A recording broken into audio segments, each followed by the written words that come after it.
Shalom Bapak Ibu Saudara, kita berjumpa kembali dalam program Renungan Harian Gereja POU Kemang Pratama. Mari kita berdoa. Bapa kami yang di sorga, kembali kami datang kepadamu di pagi hari ini, mengucap syukur atas segala pemeliharaan-Mu. Saat ini kami mau membaca dan mau merenungkan firman-Mu. Kami mohon kiranya Engkau Tuhan berkenan memberkati waktu ini.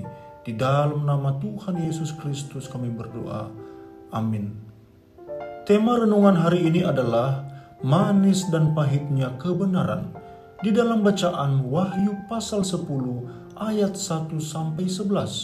Ayat yang ke-9 berbunyi demikian. Lalu aku pergi kepada malaikat itu dan meminta kepadanya supaya ia memberikan gulungan kitab itu kepadaku. Katanya kepadaku, ambillah dan makanlah dia. Ia akan membuat perutmu terasa pahit, tetapi di dalam mulutmu ia akan terasa manis seperti madu.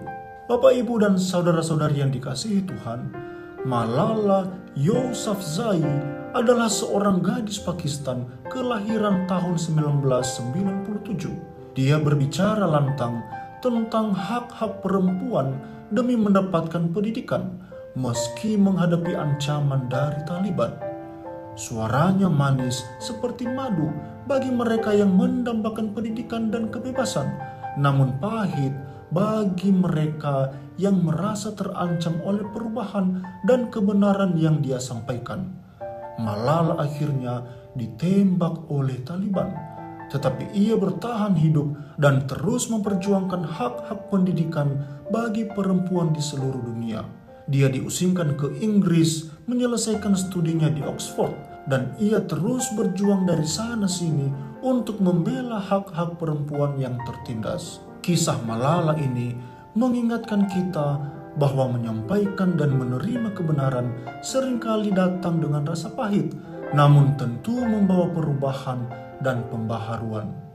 Wahyu pasal 10 ayat 1-11 ini menggambarkan sebuah penglihatan yang dialami oleh Yohanes tentang malaikat yang perkasa turun dari sorga membawa sebuah kitab kecil terbuka di tangannya. Di tengah penglihatan ini, Wahyu pasal 10 ayat 9 menjadi fokusnya karena mengandung makna mendalam tentang menerima dan memahami firman Allah. Memakan gulungan kitab melambangkan proses penghayatan isinya, karena pemakan kemudian dapat bernubuat kebenaran yang terkandung di dalamnya. Dapat kita bandingkan di dalam Yesaya pasal 3 ayat 1. Firman-Nya kepadaku, hai anak manusia, makanlah apa yang engkau lihat di sini, makanlah gulungan kitab ini, dan pergilah berbicaralah kepada kaum Israel. Bapak, Ibu, dan Saudara, menerima firman Tuhan bisa menjadi pengalaman yang manis karena kita merasakan kasih dan janjinya. Namun saat firman itu menyentuh inti kehidupan kita, seringkali ada aspek pahit yang mengungkapkan dosa dan kesalahan kita, memanggil kita untuk bertobat dan berubah. Dalam kehidupan kita, menerima firman Tuhan seperti memakan gulungan kitab dalam penglihatan Yohanes. Firman Tuhan memberi kita penghiburan dan harapan, tetapi juga menantang kita untuk meninggalkan dosa dan hidup benar di hadapannya.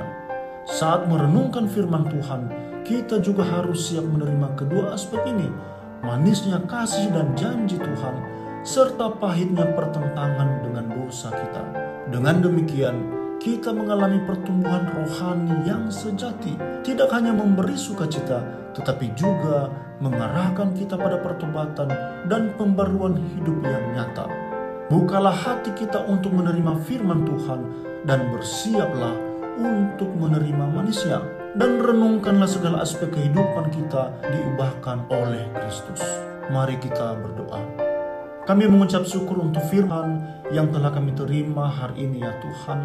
Kami terus memohon tuntunan daripada kuat kuasa Roh Kudus-Mu, agar kami dapat mengerti, memahami, terlebih dapat melakukan, dan juga kami terus dapat menghidupi akan kebenaran firman-Mu dalam segenap kehidupan kami hari lepas hari. Di dalam nama Tuhan Yesus Kristus kami berdoa. Amin.